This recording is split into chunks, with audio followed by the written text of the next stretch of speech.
So hello you wonderful internet human, and welcome to the most sweltering, roasting, sticky, disgustingly hot day of the entire year. But that is of course perfect for testing perfume in my opinion. Just the way that perfume kind of smokes off your skin when it's really hot. I swear all my BPAL smells the best and the strongest on really hot days. And I haven't made a BPAL sniffing video in so long that you guys have started poking me to make one. And thank you for that. I'd particularly like to say a big thank you to Mo Malice for being a really good friend and reminding me to do something that would make me happy, which is sniffing BPAL. Anyway, without further waffling, the BPAL I have to test here today, unfortunately, really guttingly, I missed the window for reviewing the Halloweenies this year.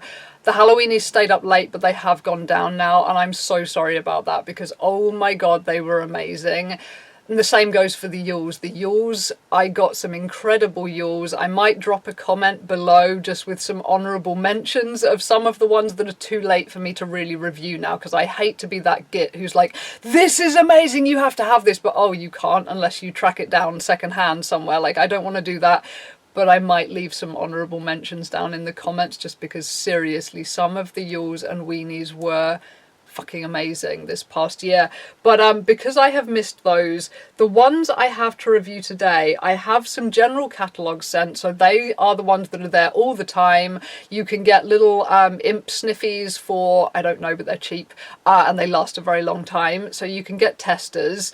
And I also have two Neil Gaiman scents to review. I have one of the Duet scents to review. I have one Lupercalia and one that nobody else has reviewed online yet that I can see. So I'm going to start with that one, and that one is Hexentarns, which you have to get from Spiritus Arcanum. It's one of the collab scents that BPAL do with various companies, and you have to go to their website rather than BPAL's website to buy it, so I will try and remember to link that below. But it's Spiritus Arcanum that it came from. Hexentarns, the notes that are listed are hazy clouds of bonfire smoke and dark resinous incense envelops the silhouettes of shape-shifting witches dancing round a blazing fire. Black incense, wood smoke, sumac, no idea what that is, turmeric, dried ginger, cassia husk, red cedar berries, 7-year aged patchouli, wood moss, and blood red vegetal musk. So that one, like, it was all the shape-shifting witches that sucked me in with this. I've said for so many years, we're not doing this anymore. We are not doing this. We are not getting sucked in by pretty flowery words. We just look at the notes and we buy things based on the notes. But with this one, I so got sucked in. Just the way they described it, the bonfire smoke and the dark resinous incense envelops the silhouettes of shape-shifting witches dancing round a blazing fire. Sorry, I couldn't resist. Admittedly, yeah, if you know me, you know I go for anything smoky. Anything smoky I go for. It had some spices, 7-year aged patchouli. I am really getting into aged patchouli at the moment. One of the ones I will be mentioning later has some very well aged patchouli in it, and oh my freaking god, I have to rave about that one. But yeah, so it also did have the notes thing. It did have good notes too, but really I was sucked in by the sexy description. And I wanted to try this one first because it does seem to be kind of a morpher, and I do feel that this one is still settling. This is the newest of everything I have. Everything else has had a good few weeks to settle. This has only had, I think, 2 or 3 weeks, which is really not that long in BPAL terms, I find. I think I'm so used to my collection, which is all pretty well aged, that it often takes me like 6 months to a year to 2 years before I really think this scent is a work of art. So this one I think is going to be one of those really slow blossoming scents. Seems to be the case for a lot of smoky scents, and I'm going to try this one on my wrist, which I don't usually do. I know most people, you wear perfume on your wrists. I don't. I wear it on the backs of my hands because I find it burns off less quickly on the backs of my hands. But this one seems to need to mingle with your body chemistry a little bit more, and your wrists just seem to have more. I guess because it's a pulse point, it's hotter. That's my theory. But anyway, the thing that's weird about this one is that, to me, there's like sassafras in it. You know, like a root beer smell. And I don't know whether that's sumac, because I have no idea what sumac is. In fact, let's find out. What does sumac smell like? Sumac is a red or purplish red powdered spice made from the berries and occasionally the leaves of the... I hate it when you read to me. Have we not established that? Right, okay, sumac is a red or purplish red powdered spice made from berries and occasionally the leaves of the sumac bush. It has a tart, lemony taste and smell. It is not, however, as sour as lemon or vinegar, so...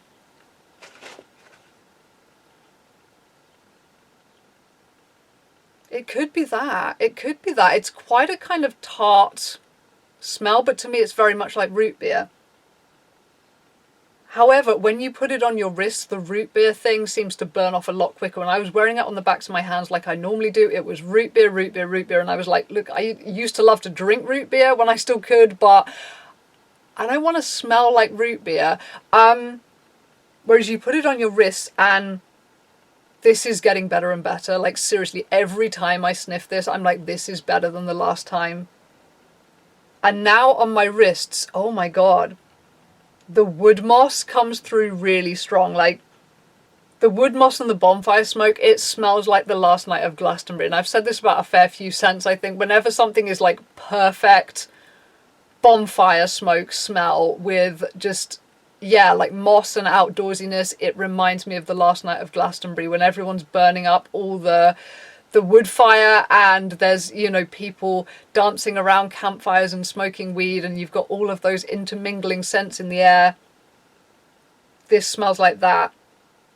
It is a very, very dark, spooky scent as well, is the other thing I would say. The vibe of it is really, really freaking dark. And when it comes to the incense that they say is in there, if you know me, you know things are never incense to me. Whenever it says incense and people are like, this is so incensey, I'm like, what the hell are you talking about? It doesn't smell anything like incense to me. This one actually does smell like incense to me.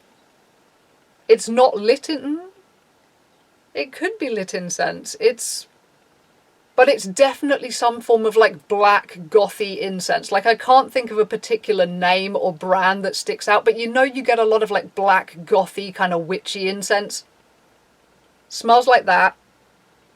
Like a stick of that blazing away on the last night of Glastonbury with all the wood smoke and like the mossiness of the trees. There's sort of a damp mossiness going on too. It has a very dark, creepy vibe. I think if you are into your dark, creepy vibes, this one is very, very nice. And quite gender neutral too. All the wood moss and the smoke. It is very gender neutral. I think this would smell very different and very sexy on a guy's skin. So that would be interesting. And when I'm looking up the notes, there is literally just the notes. Nobody has replied yet. Nobody has reviewed this yet, which makes it quite exciting. I should probably drop my review actually on the BPAL page, but I kind of hate to be first. I think everyone hates to be first. But yeah, Hexentans is really, really, really growing on me. It is turning into a bit of a... I hope they never take this down because I could kind of see myself possibly getting a backup bottle someday. And I am very intrigued to try the other Spiritus Arcanum scents because they did have some other ones that sounded very cool too. But anyway, I have waffled for ages, so moving on to one of the duet scents. This is so far the only duet scent I have, but BPAL, I'm not quite sure whether it's every lunacy or whether it's just when they feel like it, but lately they've been uploading a lot of duet scents, which are literally just 2-note scents, and I kind of love the simplicity of that because it's quite easy to picture what the scent is going to be like. Or because I find when a scent has like about 10 notes in it or something, how do you visualize that? You don't know which ones are prominent, like it's difficult. A 2-note scent you can kind of picture and you can go, okay, I like both of these things, or I like one of these things and I'm kind of on the other one, and I can kind of imagine how it's going to smell. So this one is black amber and sugarcane. That's literally it for the notes, black amber and sugarcane. And this one was an instant hit that just seems to be getting better and better with age. Oh my god, yeah. This is another one that every time I try it on, I'm like, this is just getting better and better. Because the black amber was not particularly... In fact, the black amber was not present at all when I first got this bottle. All it was pure sugarcane, and it was lovely, but it was too simple, whereas now there is a hint of amber. I did hear someone asking on the BPAL, one of the Facebook groups recently, saying, is it a powdery amber though? And I would say no. not a powdery amber, but that might be because it's just such a juicy, sweet, lovely scent with the sugarcane. I have never sniffed sugarcane. I don't know what sugarcane smells like, but it's almost like some of the rum scents that BPAL do. I guess, I don't know, is sugarcane in rum, or is it just that alcohol is quite sugary and you get this kind of sugary overlay and alcohol scent sometimes? But black amber and sugarcane, it's got this silky, satiny, gorgeous texture to the sugarcane scent. And the black amber is still quite subtle. I feel like it's one that in about a year, the black amber is going to get really sexy. But for now, there's just a little hint of sexy. It's almost like red musk-like, almost a hint of... It reminds me of smut. That's what it is. Yes, there's smut scent because I think that's got a lot of sugar and boozy stuff and red musk. And it's got the same satiny, sexy sweetness as smut. It's like a simplistic, more innocent version of smut. It's not as smutty and sexy as smut, but I've just said smut about 1,000 times. But it has that same sweet, smooth, lovely vibe to it. And like I say, I do think the amber is gonna like blossom and come out over time. And I think in about a year, this probably will be as sexy as smut. But I love it. There's not much else to say. It's very simplistic, but I absolutely love it. So moving on to a general catalogue scent that is a very, very weird sounding one that I used to have an imp of and I loved it. And I've got a bottle now, and what I'm talking about is Drink Me, which is one of the Alice in Wonderland scents. The listed notes are, it had a sort of mixed flavour of cherry tart, custard, pineapple, roast turkey, toffee and hot buttered toast. So it's basically everything that they described in Alice in Wonderland in the Drink Me potion they have put into this thing. Now, I'm not one for the weird scents, right? When things say turkey and canned ham and stuff, I don't go for it. But that's one of the things I love about BPAL, is that they do make these really, really off-the-wall batshit scents. Like, they literally did have a scent called canned ham. I think it was like day-old canned ham or something, and people bought it. And there's Gore Shock too, which is notorious for literally smelling like dead bodies. And yet there are people who love Gore Shock. Like, it's such a weird and wonderful world of smells with BPAL. But anyway, Drink Me, I had an imp and I loved it, and I got this bottle and it doesn't seem to smell yet. I guess my imp must have been very well aged, because this doesn't smell quite the same yet, but it's interesting. It's definitely an interesting smell. You get the pineapple is very strong. The cherry tart and custard are very strong. Thank God I get no roast turkey. I don't get hot buttered toast either, although I wouldn't mind hot buttered toast actually. A scent that smelled like hot buttered toast. I wouldn't wear it out probably, but it's a nice smell, why not? But this one, it's interesting. It is a fun, uplifting smell. It's kind of in the realm of Mouse Circus, I would say, of smells that I really love because they're so uplifting and childlike, but smells that I probably wouldn't wear out, because Mouse Circus kind of smells like a movie theatre with the popcorn note, and this is kind of the same. It smells like you just crawled onto the table at a children's party, rolled in all the little sweets and snacks and everything that's there, and you're just covered in the smells of like rhubarb and custard sweets and pineapple, custard. There's something very appley there as well. I would say it's almost like an apple pie with custard, but cold. So it's a very fun, funky scent, and actually I'm liking this more and more now I smell it. The custard note it does smell like cold custard, but it's very creamy and very lovely, and yeah, Drink Me. I think it's a winner. It's not as much of a winner as Eat Me. Like, if you've ever tried Eat Me, it's basically the ultimate cake scent, or certainly the cake scent to start with if you're a bit of a foodie scent liker.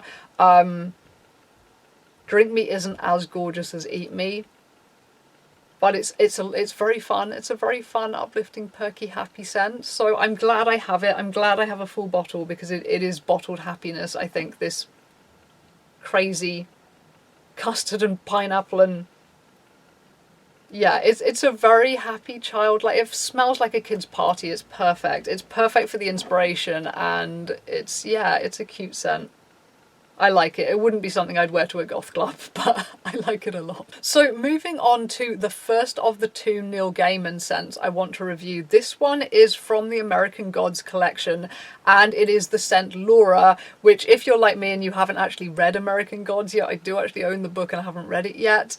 But if you've just seen the TV show, Laura is the character who the leprechaun refers to as dead wife, and it cracks me up every time he calls her dead wife in his accent. It's perfect.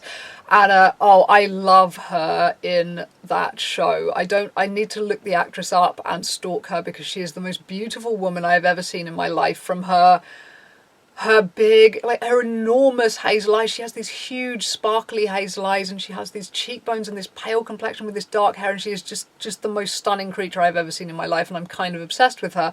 So Dead Wife, the scent, sorry, it's actually called Laura, it's not called Dead Wife. I wish it was, though. I think that would be a fantastic thing. You know, someone's like, what are you wearing? It smells so good. Oh, I'm wearing Dead Wife. That would sound so much cooler than Laura.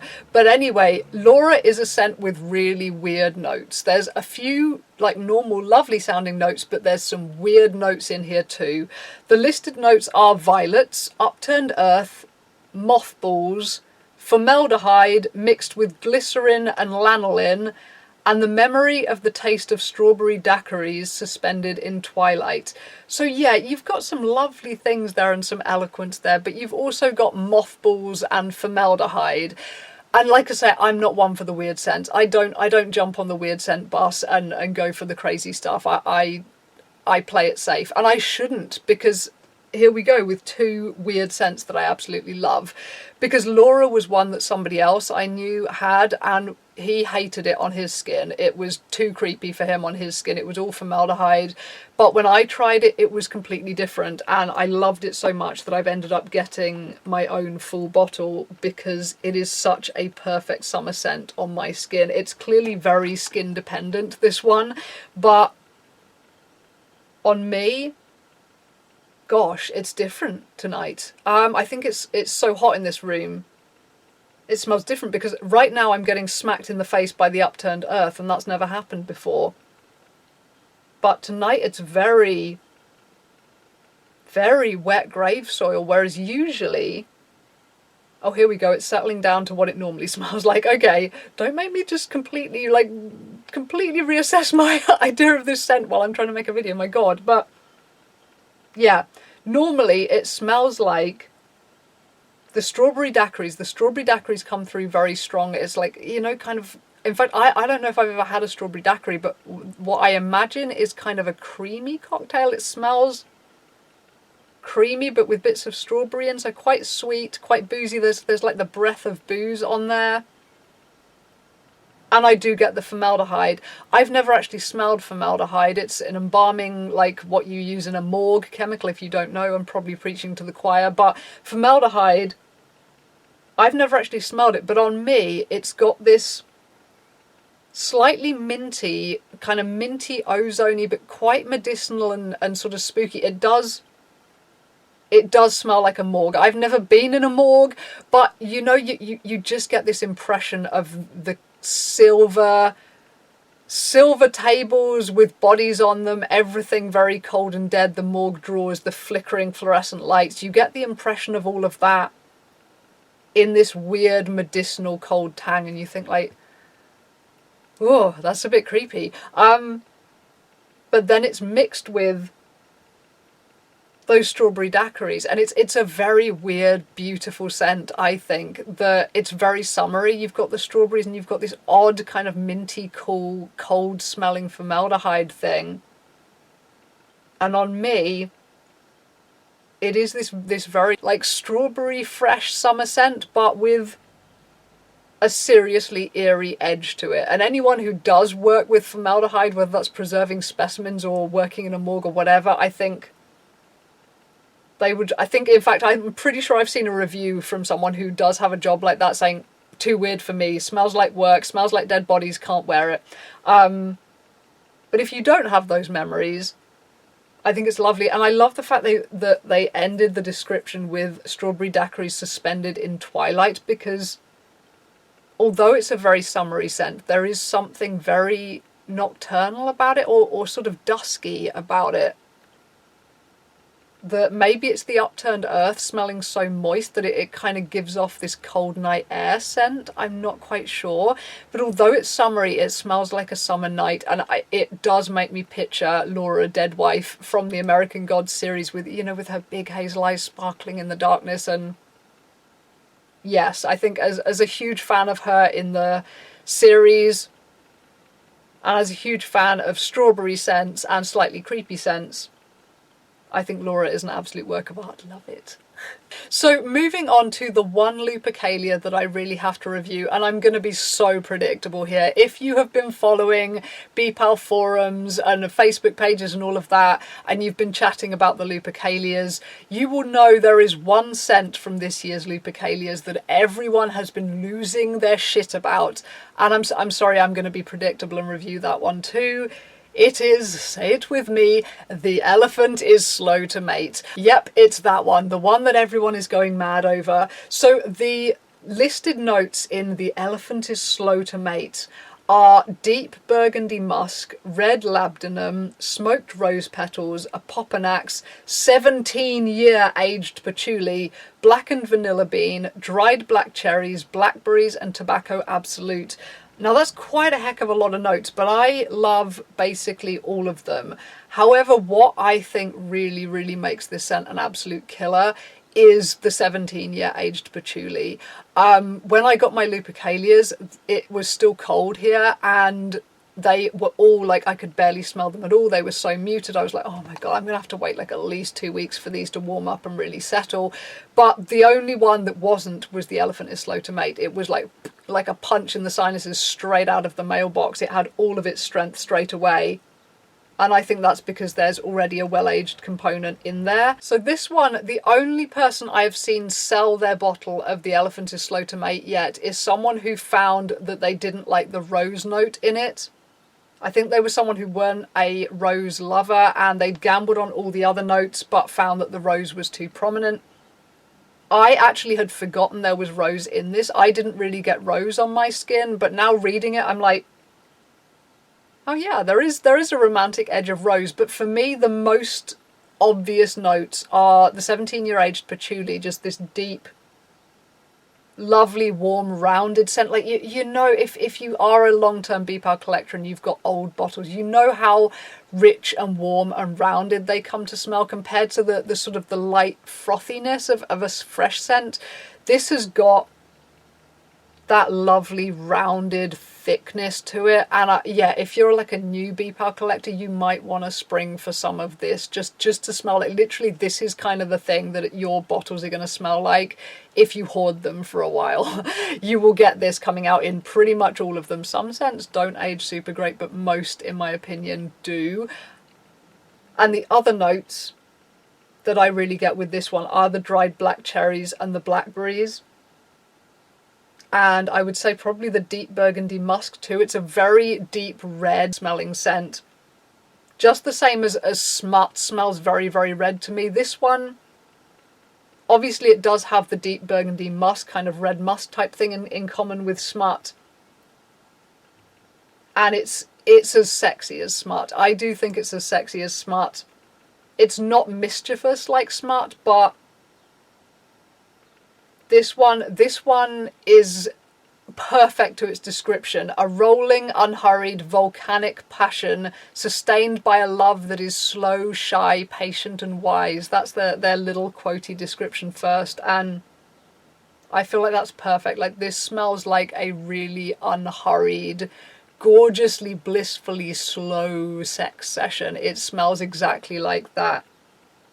It's got a very sexy vibe, but it's very languorous, and like you can see people dribbling like cherry syrup over each other and licking it off, like taking their time. But what it actually smells like, I've just been going on and on about the vibe and not what it actually smells like, but basically deep red musk, the black cherries, the blackberries, the 17-year aged patchouli, and a sprinkling of rose petals on top.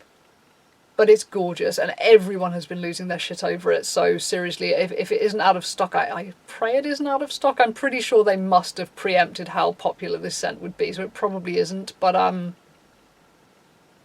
oh, it's good. It's really good. And it's very strong. It lasts a very long time. But anyway, moving on to the next one, before I can waffle forever about this one. This one is another general catalogue scent. It is Scents on to Tochtin, if I'm not saying that completely wrong. This is a scent that I was in love with right from the beginning of my BPAL obsession. Back in about 2004, I first got some Scents on to Tochtin. And I adored it, but it didn't love me back. My skin was still teenage skin at that time, and there were a lot of smells that would just go funky on my skin, and I didn't have my scent locket yet. So in the end, I sadly parted with my bottle of Scents On, and it was only a few months ago that I got an imp of it and smelled it again, and found out, hey, when you're 36, instead of a teenager, your skin doesn't react the same. You don't have so many scents that go funky on you. Oh my God, there are some good things about getting older. And Scents on to Tochtin, the listed notes are the 400 divine rabbits of the Aztec pantheon that, am I saying that right, pantheon? I never know. That preside over parties and drunkenness. Bittersweet Mexican cocoa with rum, red wine, and a scent redolent of sacrificial blood. So it's got some pretty cool notes. And oh my God, it is gorgeous. This one is really, really gorgeous. Like, I find it hard to imagine anyone hating this scent unless you really don't like the smell of red wine and cocoa. And who doesn't like the smell of red? Okay, people who've drunk themselves sick on red wine. If you've ever drunk yourself sick on red wine, you might not like this scent, but the main note that I get is the bittersweet Mexican cocoa. And BPAL and chocolate scents, their chocolate scents can be so real, it is nicer than eating chocolate. If you're into chocolate scents, I really recommend Bliss. I recently got my first imp of Bliss, and it is like a milk chocolate fountain. It is like sticking your entire face in a milk chocolate fountain. It is the truest milk chocolate scent in the world. In fact, that one I haven't bought a bottle of. I've got imps because it's lovely, but I don't want a full bottle because it just gives me crazy chocolate cravings. It's just not worth having the chocolate cravings because it smells so real. But this one, I do really love it when scents are foody and delicious, but they're also like perfumey enough that it doesn't smell completely like food. So it's like foody and you're like, oh, that's lovely, but it's also a perfume. That's kind of a vibe I'm really into at the moment, and Scents on to Tochtin really has that vibe. The cocoa is like the richest, darkest, like thickest cocoa you've ever smelled, but it smells liquid. And I live quite near to the Cadbury World factory, and when you go round there's a tour and they give you a history lesson on chocolate and cocoa, and they start this history lesson with the Aztecs and with cocoa, and there's this drink they give you, this kind of spiced dark chocolate drink, which is delicious, and if Cadbury's sold it in their shops they would make a fortune, but unfortunately you only get this one little shot of the stuff unless you loop back and come back and get another one, which I usually do when I visit because it's delicious. But it's like that, so it's genuine like Aztec like liquid cocoa that they used to have, this like spiced liquid cocoa, and it's got rum and red wine. I only get like a little bit of the rum. It's like a little bit of kind of fun, funky rum, and the red wine just mingles almost flawlessly with the bittersweet cocoa. I probably wouldn't know there was red wine there unless I was told. But once you know, you're like, oh yeah, that makes it richer. The scent redolent of sacrificial blood, I don't get so much until it really, really fades down. And the fact that it's the 400 divine rabbits that preside over parties and drunkenness, I think that's perfect for the scent. And this is one that now I can wear it without my skin screwing it up. Oh yes, when the clubs are back on, I will definitely be wearing it to clubs because It's so seductive and so delicious. But anyway, moving on to, we've got two more left to go.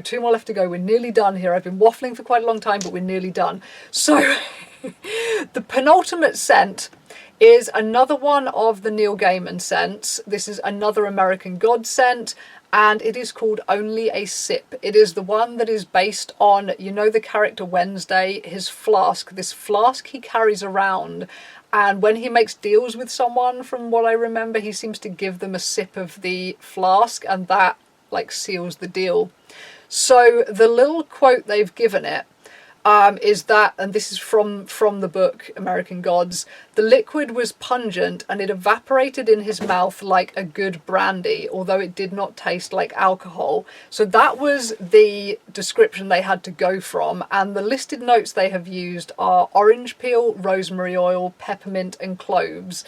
And I read quite a lot of reviews before I bought this bottle. That is one of the amazing things about buying like non-limited scents, that if it's a collection that's just dropped like the Halloweenies and the Yules, you get swept up in the excitement. You buy things before you smell the reviews, before you read the reviews, and then it's a complete gamble. Whereas if you're buying a general catalogue scent or one of the ones that's been there for a long time, you can read all the reviews, you can actually get an idea for how things smell, and you generally have more success when you buy them. So this one, loads of people had said, oh, it smells like, it's like a real aromatherapy oil. It's really like wakey with the orange peel, the rosemary, the cloves and the peppermint. It's really like pow in your face aromatherapy. And I thought, that sounds delicious, I'm going to have it, and I'm so glad I did. This one of the things I love about it is that it's very, very, very strong. And it is all, to me, it is basically all orange peel. You know, when you stick your thumbnail into an orange and like the orange peel juice kind of squirts in your face, and it's really like sharp and sweet and wakes you up and makes you feel alive, all of that. That's what I get, with a hint of peppermint lurking in the background. And it's so wakey and fresh, and I love it. But more than that, it smells almost identical to a scent that BPAL had back in about 2005. It was one of their Panacea range, which were like scents that had a purpose. It wasn't quite magical oils like Twilight Alchemy Lab. It was more just like, oh, this will be good for this kind of thing. So they had some to send you to sleep, one called Detox. And the one that this smells like is the one called Moxie, which was basically this pure orange smell. It smelled like orange Tic Tacs, and the idea was that it wakes you up and makes you hyperactive. And it worked so well on me that I nearly crashed my car on the way to a job interview wearing Moxie because I was driving so fast. It absolutely freaked me out.